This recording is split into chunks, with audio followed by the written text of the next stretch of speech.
Oh, Coach, we know a big emphasis has been improving in the run game defensively, but how do you feel like your group is going to be at rushing the passer this season? I think we'll be pretty good. I think Noakes has brought a lot of good things to the table, and I think with the DNs and us and the backers, I think we're going to do a good job getting out to the quarterback.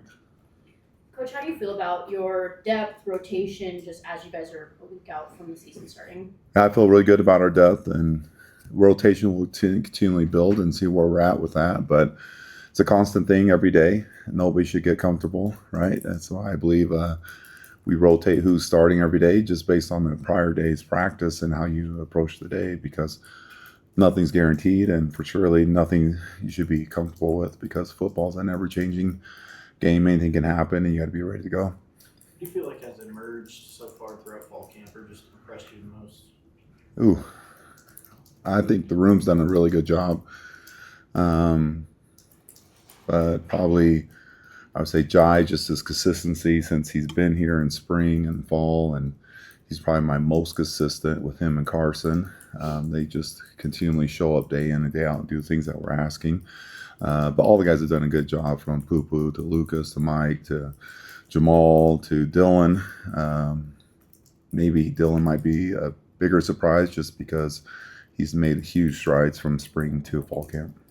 Sticking with Jai, he talks about, sometimes being undersized, he gets overlooked and where he's at, but he has kind of that chip on his shoulder. Where have you seen him kind of manifest that, knowing that he is a little undersized than maybe some other guys, and how can he be effective in this team?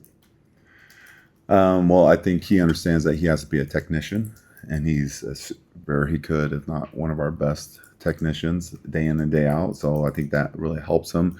Then he is strong and explosive. He's very explosive, and he does some really good things. So,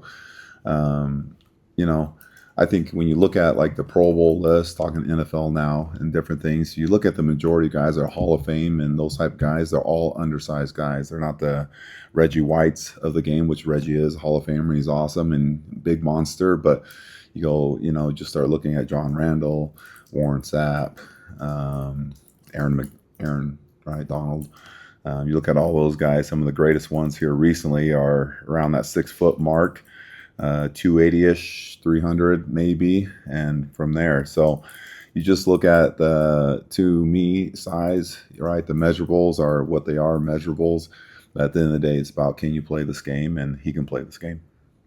With Boo and Carson, how much did their experience last year kind of give them a head start in this year's offseason? Yeah, I think they finally they understood what it takes to be a great D tackle in the game, and how to do things, and what to expect on game days. Because you can have a great week of practice, but game day is still different. It's a different beast. So how do you prepare mentally throughout the week to be consistent so you can show up on game day? And I think that's probably the biggest edge they have over some of the other guys. Coach Elliss, as someone who's been around the program for a minute, what culture change have you seen since Morgan Scally took over? It's very similar culture. It's just all now Coach Scally's verbiage, right? And what we do. It's just RSNB, Relentless Smart Nasty Ball Hawks, right? It's in another way to say respect the process. It's just one of those things that it's brought to fruition in different ways and different looks, and his is just a huge emphasis, of course, being a first-time head coach, wanting to set the standard and how we do things, and then how we're going to practice and do different things. So all of it's been it's similar but different, and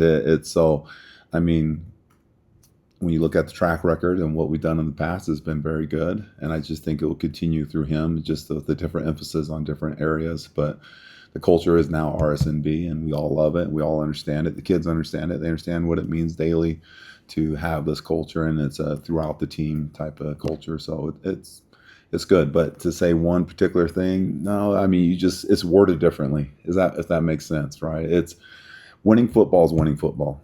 And in my opinion, there's only one way to get it done, and that's through your culture, and that your culture is lived out daily. And Scally's emphasis is on living it out daily. Thank you, Coach. Yep. Thanks, guys.